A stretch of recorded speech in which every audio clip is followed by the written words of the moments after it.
Donc on va aborder maintenant ce cercle vicieux terrible dans les acouphènes qui est la boucle angoisse, stress, acouphènes. Donc effectivement, les acouphènes génèrent de l'anxiété, du stress qui vont eux aussi générer des acouphènes. On est pris dans une boucle. C'est important que vous compreniez ce qui se passe exactement au niveau du cerveau et pourquoi ça agit comme ça. Donc, dans le cerveau, on a le système limbique. Le système limbique, c'est ce qui comprend le cerveau archaïque, autrement dit le cerveau reptilien, c'est-à-dire celui que nous avons depuis la nuit des temps de l'homme, de l'arrivée de l'homme sur Terre, qui comporte tous les réflexes archaïques. Donc c'est ce qui correspond aux émotions, aux apprentissages, à la motivation. Voilà. Donc ça, c'est le cerveau archaïque et les noyaux sous-corticaux qui sont responsables de tous ces systèmes. Et quand l'acouphène est pérennisé, il va activer l'amygdale. L'amygdale donc, qui appartient donc à ce système. L'amygdale, c'est le centre des réflexes conditionnés. Expérience agréable, expérience désagréable, expérience neutre, voilà. L'amygdale va classer tout ça. Par exemple, si vous vous brûlez, l'amygdale retient le feu, ça brûle, ça fait mal, et du coup, quand vous vous trouvez en présence de feu, va activer les zones d'alerte, attention, danger, ne pas mettre le doigt dans le feu, etc., etc. Voilà.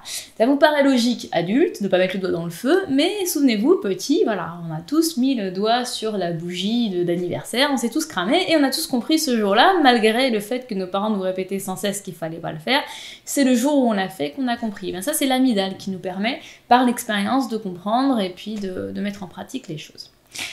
Donc, c'est super. C'est un très bon système. Qu'est-ce qui se passe, par contre, avec les acouphènes? Donc, on a notre attention qui est captée sur le son des acouphènes. On se dit, ah tiens, désagréable. Hop, l'amygdale, clac, range ça dans la section désagréable. Donc, veut éviter de se retrouver dans cette situation.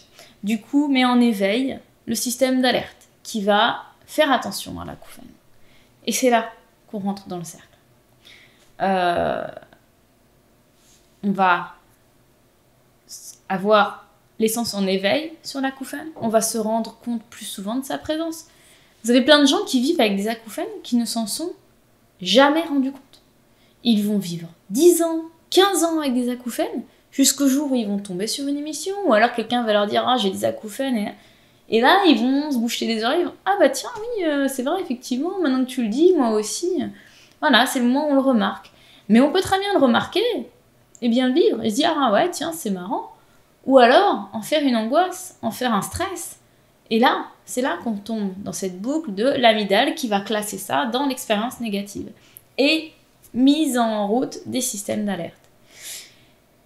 Et ce qui est terrible, c'est que plus on va écouter son acouphène, plus on va avoir des sentiments de peur et d'anxiété qui vont entraîner une augmentation de détection de l'acouphène. C'est ce qu'on appelle le modèle de Jastrzębów, parce que c'est lui qui a découvert ce cercle vicieux.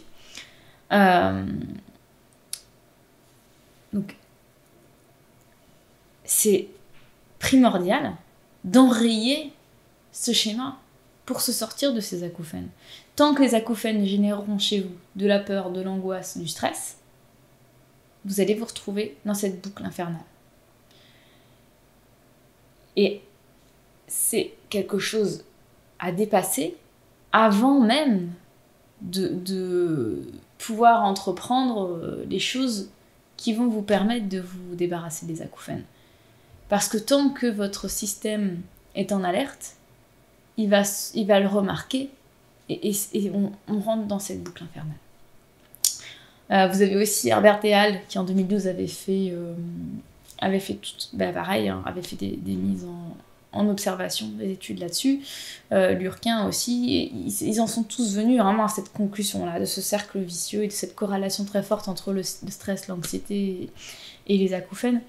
Et ce que disait Herbert et Hall, c'est que c'est la perte de l'audition qui est combinée à un stress qui peut être à la base d'une activité cérébrale aberrante et compensatoire, entraînant l'apparition et la pérennisation d'un acouphène. Voilà. Donc, c'est un schéma répétitif, c'est vu, enfin voilà, on l'a vraiment démontré. Et c'est vraiment quelque chose d'important à comprendre et à dépasser. Donc, dans la prochaine vidéo, on va parler des différentes façons qui s'offrent à vous de lâcher prise justement, de laisser ce stress, de le lâcher complètement. Et bien on va voir ça tout de suite.